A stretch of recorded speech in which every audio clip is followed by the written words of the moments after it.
So welcome back, guys. Today we're gonna do a interesting video. It's gonna be, instead of our usual, we're gonna talk instead of stocks and and crypto, we're gonna talk about real estate actually. And I'm gonna discuss a couple of things of buying a house, the process, because as you know, I just bought my first house a couple months ago, about 5 months ago. I'm at age 20. And I think there's some really interesting tips so far, and some things that we're actually going through. That should be noted and that we're going to talk about today. And the reason that I have this home up here is just because it's a home that's about half a mile away from our house. And I wanted to discuss it because I've been seeing over the last couple months that it's been out for sale, yet no one has bought it. And we're gonna dig into it of why I think the reason that this home is not selling, and also why it's really important to, before buying a home, make sure that you're buying something that someone else could. I'm not saying like buy something like, I'm not talking about a forever home. I'm talking about make sure that you have something that someone else actually wants, and that's essentially the key when it comes to everything. The key when it comes to everything and anything when it comes to buying. So just make sure, at least when it comes to real estate, make sure that it's something that someone else will want. And that's what I try to make sure when I bought my home. I try to make sure that it was a great distance away from, the theme parks, which is, I live in Orlando, Florida. I needed to be a good distance from there. And then I needed to be a good distance away, or a small distance away from convenience stores, malls, and such, and on and on. And this is just a perfect example of what not to do, at least what I think. Because this thing has been on the market for about 4 months, and it's a nice property. The inside is pretty beautiful. It's a large home. I'm not sure about the square footage. I'm not going to show the address, because of the, I just don't want to show the address, and just with someone's privacy. Though the home is for sale, but I mean, there's no need to show that. Yeah, this home is being priced about 200 square feet. Let's see if we look at the property details, see if we can find the actual square footage inside. Should be a lot. We could just find that square footage, but where is that square footage? Gosh, it looks okay. There it is, 4,644 living total square feet that you can live in. So the livable area of the home is about 4,000 square feet. Now the home is beautiful. You can see it has a bunch of signs, nice grass, stones, well taken care of. At least from the outside, the landscaping looks great. As for the home, it comes with a pool. The inside is pretty, it's beautiful. It has a lot of great designs, well decorated. Of course, that doesn't come with the house, so. But at least you can see that it's a nice space. You got a 2-3 car garage and a nice, very large driveway. And it looks like over here, where I'm pointing the arrow, that might be the AC unit. I'm not sure, and I don't know why it would be so far away from the home. That's really strange. Maybe it's just a random thing right there. And this is here. The number one problem that I see with this is the backyard. And this is a little bit of the front yard. You can see that how small it is. Look at the size of the photo. Just entirely to describe it. And overall, the property looks it's okay size. It's not crazy, but it is missing a lot of things. Example, there was a shot from the top that showed everything. I'm not sure where I can find that shot. Is it right here? Yep, here it is. So you can see most of the property line, or property is actually home, and then you get these little spaces in the backyard, as well as some in the front. And this right here is the road that everybody drives by. And I don't know why people like to buy homes right next to the road. I hate it personally. I don't like to hear any cars driving by, or in case any type of accidents happen, just comes right up and hit your home. That's what I personally think when it comes to it. But the thing about this property is I've been seeing it for sale for the last couple months, and I decided to check it out. It's like, why is this home not selling? I was like, shouldn't it be done by now? I mean, I know and on the more expensive side. Also, I'm not even sure. It's 4,000 square feet. I'm not sure if it's really worth $1 million, but it is a lot of square feet, and that's usually that a home like that will go for this size.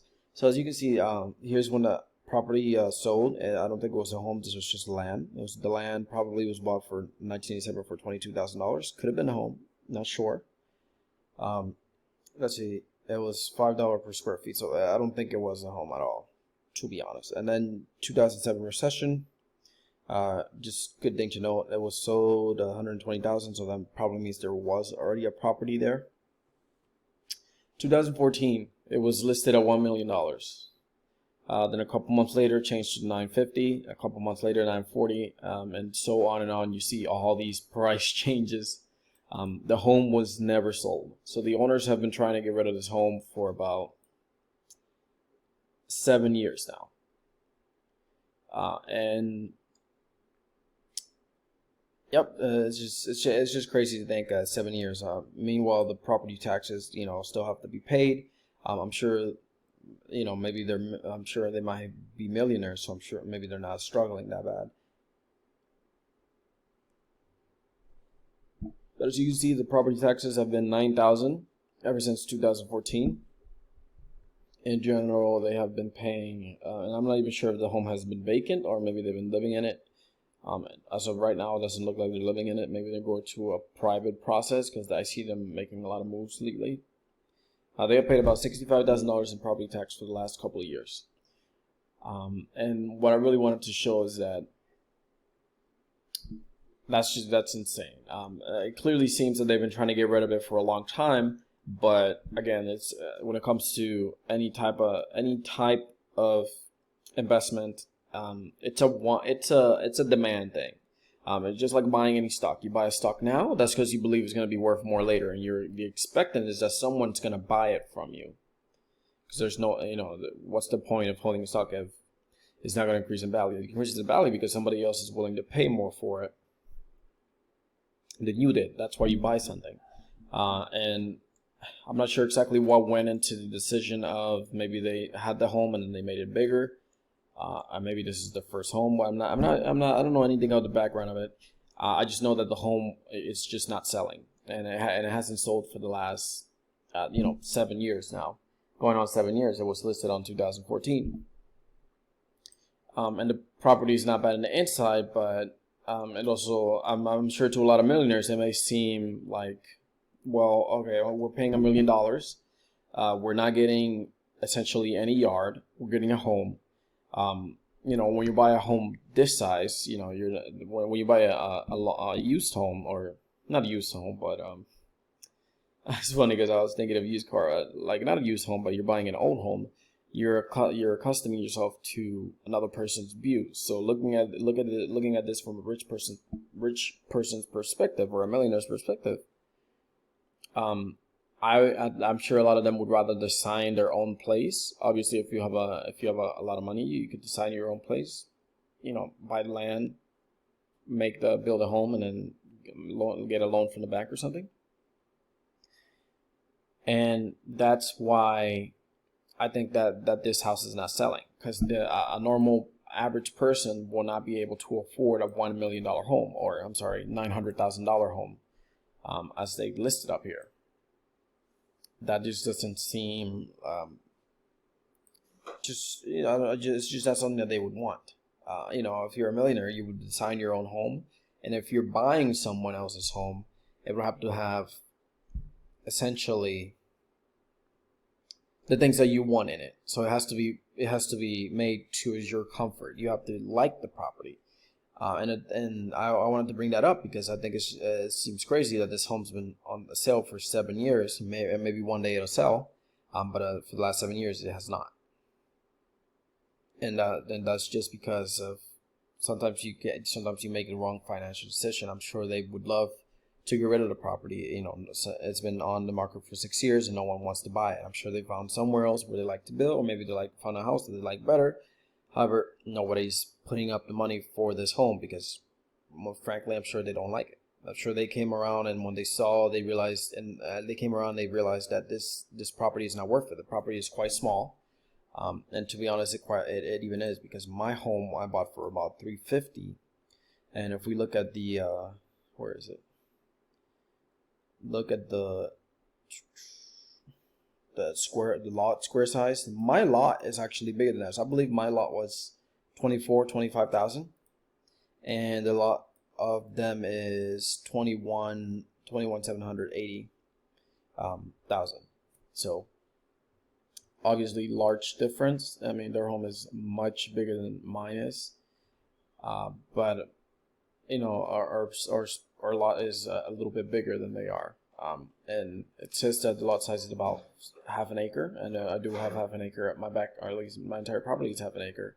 So it's really interesting to see that. And I mean, I think theirs might be a little bit less than mine actually is, but yeah, because mine's it's about 24,000 square feet, so that's strange. I haven't put up 21. Maybe I'm calculating wrong. And I wanted to get into the reasons of what's the best thing you can do to buy a home moving forward. And I have a list of things here. And I think before we wanted to get a home, yeah, we could discuss that in a second. The things that you need to work on are paying off your debts, because if you don't pay off your debts, you're not going to enjoy the home that you're living in. You know, because I know that for a fact. A lot of Americans live paycheck to paycheck, and a car payment is a large amount of that monthly income goes to a car payment, if not credit cards and debt. And the best thing that you want to do is pay off that debt. And the best ways to do that is by budgeting, paying the debt frequently. If you did not know that, if you start paying off your debt more frequently, like let's say bi-weekly or weekly, you can tackle that down before the interest builds up, because most loans, or at least a lot of car loans, which is what I'm referring to, or even any type of debt, the more frequently you pay it, usually should work out in in the upside for you.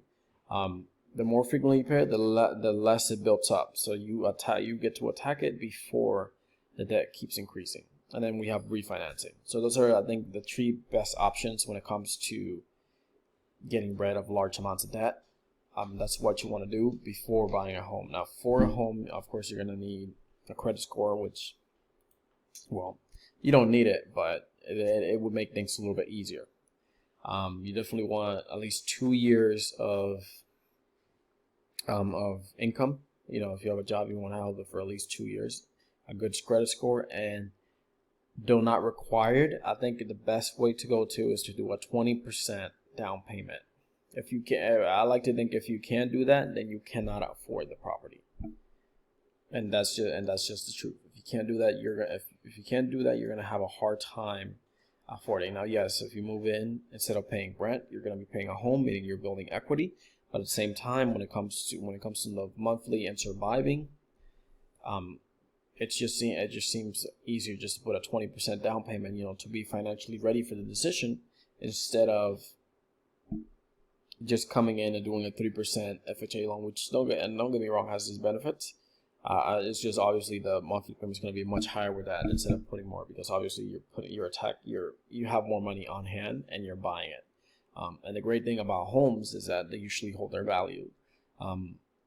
Most of them do. This one's not a good example of it, because when it comes to the price points are not for people that they're not for the average person. The average person won't have $960,000 to spend on a home, or to be exact, $1 million to spend on a home that they don't even like, or they didn't even custom themselves. So I just wanted to discuss that. If you guys did enjoy the video, please leave a like and subscribe. I'll make sure to keep coming out with better and great content. Thank you guys for watching, and you guys have a great day.